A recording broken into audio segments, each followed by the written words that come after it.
Okay, so for problem 14, no? So we are asked to compute or to prepare sales budgets, production budget, materials usage budget, and cost of goods manufactured.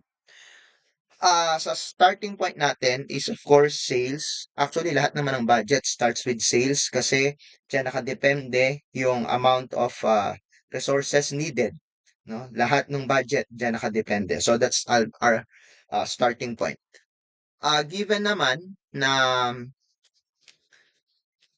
ang unit sales ay 40,000, 50,000, 30,000, and 45,000 for the four quarters. According to the problem, the selling price is 150, but it will become 160 by, I think it's, wait, I just grab my book.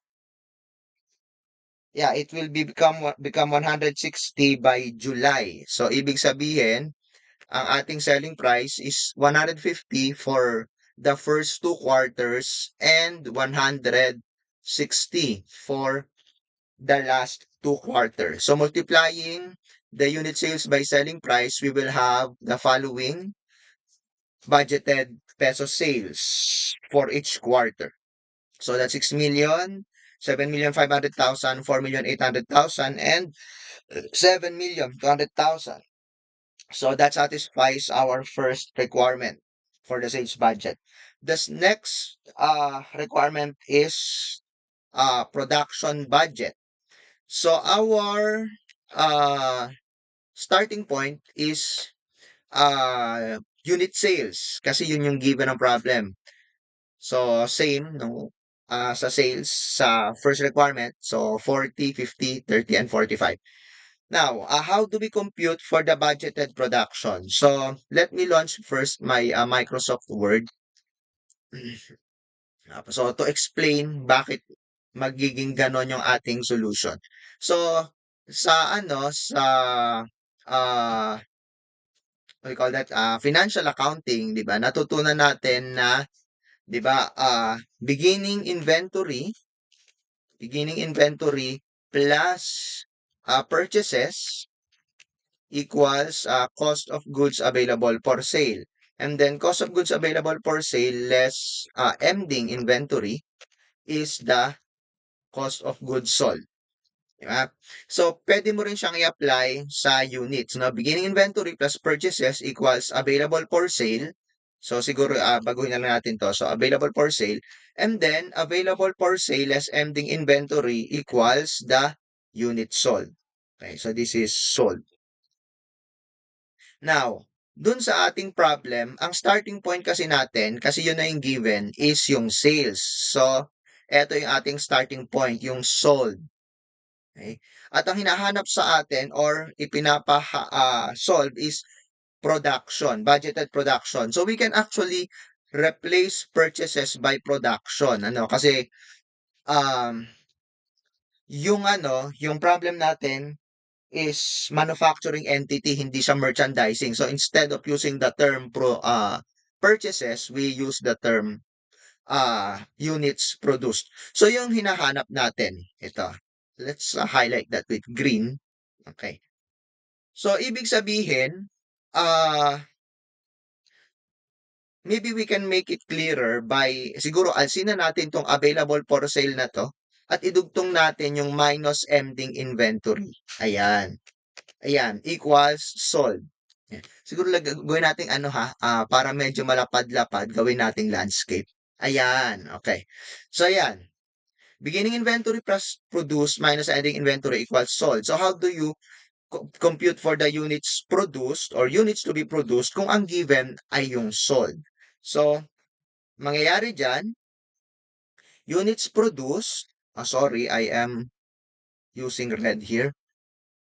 Okay, units produced equals, no, parang mag-algebra ka lang dyan, transpose, equals units sold, which is our starting point, plus ending inventory kasi inilipat mo siya sa kabilang side, kaya naging plus, and then less beginning inventory.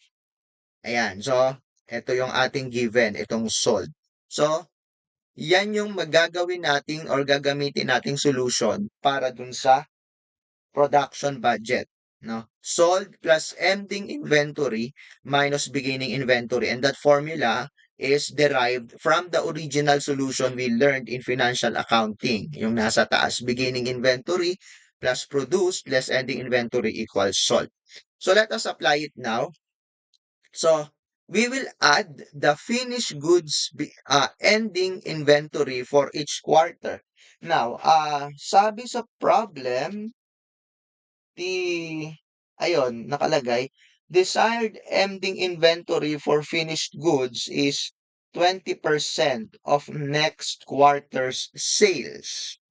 So, for quarter 1, our ending inventory will be 10,000. Ang solution niyan is 20% ng 50,000. 50,000 is second quarter sales. For quarter 2, it's 6,000. Ang solution naman, 20% ng 30,000. So the same pattern will be used for quarter 3 and quarter 4. So our ending inventory is 9,000 and 8,000. By the way, quarter 4 is 20% of 40,000. Ayun, hindi ko lang masyadong binlock kasi hindi mo siya masyadong mahalaga sa ating solution. Pero the problem mentioned that the first quarter sales of the next year is 40,000. So 20% of that is 8,000. Now, we deduct the beginning inventory. Ang beginning inventory ko ng quarter 1 ay 0. Let me check my basis here kung saan nga ba binanggit yan. Ah, uh ayun, last sentence pala. Oo. Sabi, the company had no finished goods in stock by year end of 20XA. So, zero yung beginning inventory ng 20XB. No, dahil nga walang ending sa 20XA. Now, alam naman natin yung ending ng isang period is the beginning of the next period. That means, etong 10,000 na to will be the beginning inventory of quarter 2. Okay? Ito namang 6,000 na to will be the beginning of quarter 3 and so on and so forth na yan hanggang dun sa quarter 4. So ayan, nabuo na natin yung uh, solution for production. So we'll now proceed with the with the algebra or the addition and subtraction. So add ending inventory less beginning inventory, you'll get the following budgeted production for each quarter. 50,000 for quarter 1, 46,000 for quarter 2, 33,000 for quarter 3, and 44,000 for quarter 4. Now we proceed with the third requirement, materials usage budget. This time, ang ating starting point ay yung budgeted production. Yung 50, 46, 33, and 44. So, para ma-compute yung materials usage budget, we have to compute how much in units and in pesos shall we use for each quarter. Now, the problem mentioned that for part A, each unit will use 2 units or 2 pieces of part A. Or rather, three pieces of part A. So, multiply mo lang yung budgeted production by 3, then you'll get there the units of part A used for each quarter, 150, 138, 99, and 132. Then you multiply that by the cost per piece or per unit of part A. The problem mentioned that it's 9 pesos, but there will be an increase of 10% starting April. So the price per unit is 9 pesos for first quarter and 9 pesos and 90 centavos for the rest of the year. No, so 990 is obtained by multiplying 9 pesos by 1.1 kasi nga you have that increase in 10% or increase by 10%. So next step is you multiply the units of Part A used by the price per unit. So for quarter 1, 150 times 9, 1,350,000. That's the cost of Part A, uh, cost of Part A related to the units produced, the total cost. So the same pattern for the rest of the year, multiply the units of Part A used by the price per unit of Part A, you'll get the following amounts. So 1,350,000, 1,366,200, 980,100, and 1,306,800. Now, we do the same for Part B. Starting point, budgeted production multiplied by the units of Part B per finished unit. So, the problem said each unit uses 2 pieces. So, you multiply the budgeted production by 2, you'll get the units of Part B to be used, 100, 92, 66, and 88. Multiply that by the price per unit of Part B, 6 pesos for the first quarter. And I think there will also be an increase of 10% starting the second quarter, starting April. So our unit price for Part B for the rest of the year will be 6 pesos and 60 centavos. That's 6 pesos times 1.1. So again, multiply the units of Part B to be used by the price per unit of Part B. You'll get the following amounts of Part B to be consumed: 600,000, 607,200, 435,600, and 580,800. Do the same for Part C, budgeted production multiplied by the amount in units of Part C consumed by each finished unit. So that's 1 according to the problem. So you'll get the number of units of Part C to be used. Multiply that by the price per unit, which is 25 pesos for the first quarter. And according to the problem, Part C will increase by 5% starting April. So that's the start of the second quarter. So the new price of Part C is 26 pesos and 25 centavos. So that's 25 pesos times 1.05. So that will be the price for the rest of the year. Multiply that uh, amount to the units of Part C used. So you multiply 50 times 25, 1,250,000. Do the same for the other quarters. So you'll get the following amounts. Okay, so that's our requirement number 3. For requirement number 4, we are asked to make a cost of goods manufactured budget. So again, our budgeted production, 50, 46, 33, and 44.